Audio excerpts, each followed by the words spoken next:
We're here at the British Library in London, attending Inside NACS Future of Convenience, a 2-day conference focusing on convenience retailing. We've learned a lot about changes in the retail sector, about ways and concepts and technology to improve retail operations, and also about pricing strategies.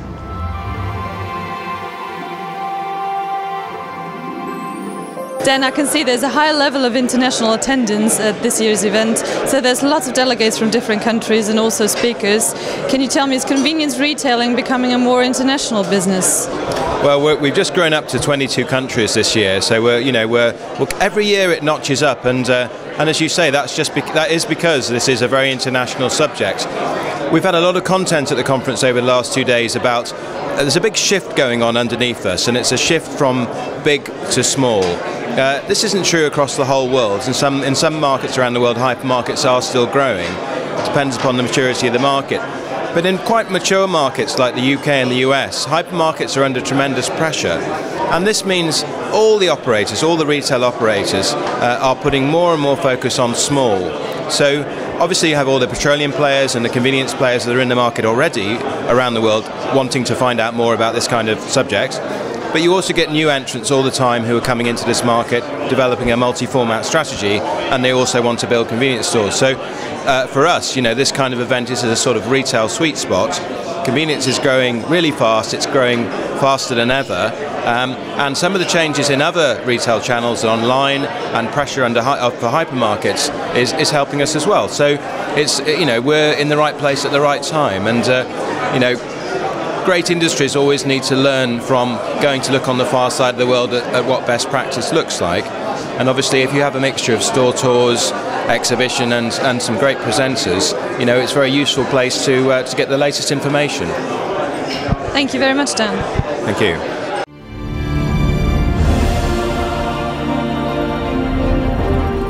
Mark Wohltmann is head of the Convenience Competence Center at Nielsen, which is a company providing insights and information. Mark, can you tell me a little bit more about your role in the company? Yeah, sure. I'm head of the Convenience Competence Center. That is basically a group of Nielsen people globally who are experts on the convenience market and who try to help industry and retail clients to optimize their sales and marketing in convenience retail. Mark, you were holding a speech today at the Inside conferences about changes in the retail sector. Could you explain me a little bit more? What is exactly changing? Yes, well, we see a change in how different retail formats are being used by the consumer. Usually you have some kind of you could name it a retail cycle. So we come from traditional retail via hypermarkets, supermarkets, and then again it's more like the neighborhood market as you know it from the past, but with a modern face. And this is something that is happening in nearly all markets globally, but they're just at a different stage.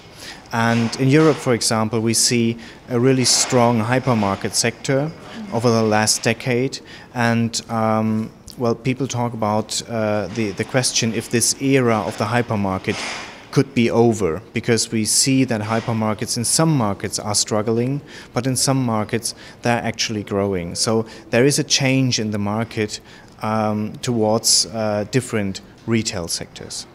And how does this trend affect convenience retailing then? Convenience retail is really benefiting from these changes in many markets, especially if you think about Western Europe, where the consumer really wants more when they go shopping. It's not just about products anymore, it's about sustainability, it's about community. You want to really be at a store where you know the store owner, where you know what kind of products you're purchasing. And in these markets where that happens, we see that convenience retail really is growing and growing really fast. How can petrol station owners or operators of petrol station benefit from this trend? Think about the petrol stations and the location and how you use a petrol station normally. I mean, a petrol station today is not just about fuel. So it's mainly about fuel and the shop. And people already go shopping in a petrol station store. Think of the location, the inner city locations, or the locations in living areas, in residential areas. It is near to the consumer. It is easy to get to, and consumers who really want that, who do not want the anonymity of a big store anymore, they go to smaller stores. And a petrol station store exactly offers this, so they can benefit from it. So to be a little bit more specific, what exactly can petrol retailers do to get the most out of this? I think petrol retailers really should focus on the consumer. So they should really think about their target group. Who is the consumer that visits the store? And based on that, they should really think about sustainability in terms of products, in terms of packaging. They should think about offering fresh products, for example, because that is something they really can compete against other retail formats. And in the end, they really should think about the consumer. Who is he? Because the consumer is not someone who is anonymous. It is a person, and you should know your customer exactly. So think about loyalty programs, for example. Think about those customers who really frequent the store very, very often and learn what they really want and what they demand, and then try to offer exactly this kind of produce. Thank you. Thanks.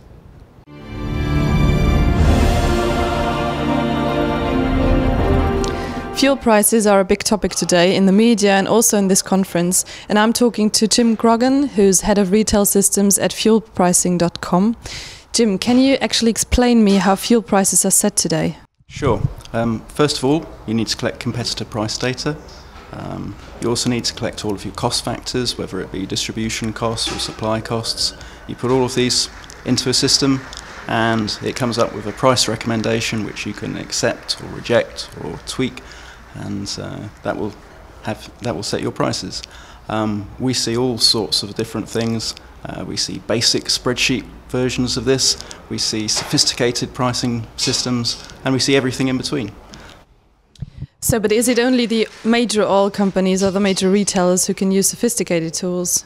Well, it definitely used to be like that, but not anymore. The entry-level costs for the sophisticated systems has come right down.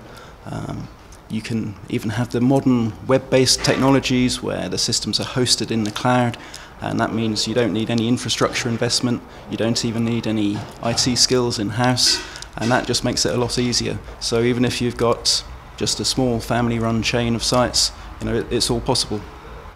So how are these tools actually working, and what are the benefits of using them? Well, fundamentally, the goal of any pricing system is to optimize margins and volumes, and that's both at the same time, and that's the tricky bit.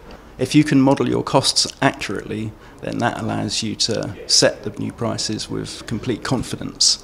A good pricing system, it will allow you to react immediately to what's going on in the market, and that's really important these days, because that means you can always set the right price at the right location at the right time, and that can make a big difference to your bottom line. I'm sure it can. Thank you very much, Jim. You're welcome.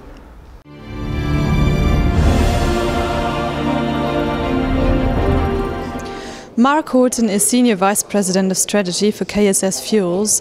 Mark, we've learned from your presentation at the conference that not only fuels pricing is important for the operation of a successful petrol station network, but also the pricing for convenience products. Can you explain me a little bit more about that, please? Absolutely, yes, Sandra. I mean, if you do a great job in the convenience retailing business, it all comes to nothing if you don't set the right prices.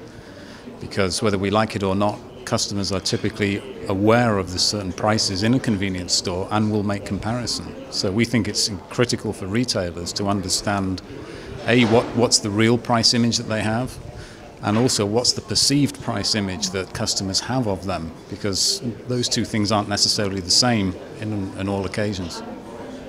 So what do you think, what can a retail petrol station operator do to make the most of his assets? I think they have the data today. That's the good news for retailers, that they have all of the data that they need to analyse. It will help them understand the true impact of their pricing position and their prices versus their competition. So my recommendation would be to start by exploring the data that you have, because you can learn a tremendous amount from information you have under your nose today. And analyze it. And and use that together with talking to customers. We always recommend you get as much feedback as you can from simply talking to people and understanding their relative price sensitivities. And if you put those two things together, we know it will help you identify the key product lines in the convenience store that need to be very carefully price managed. Thank you, Mark. Thank you.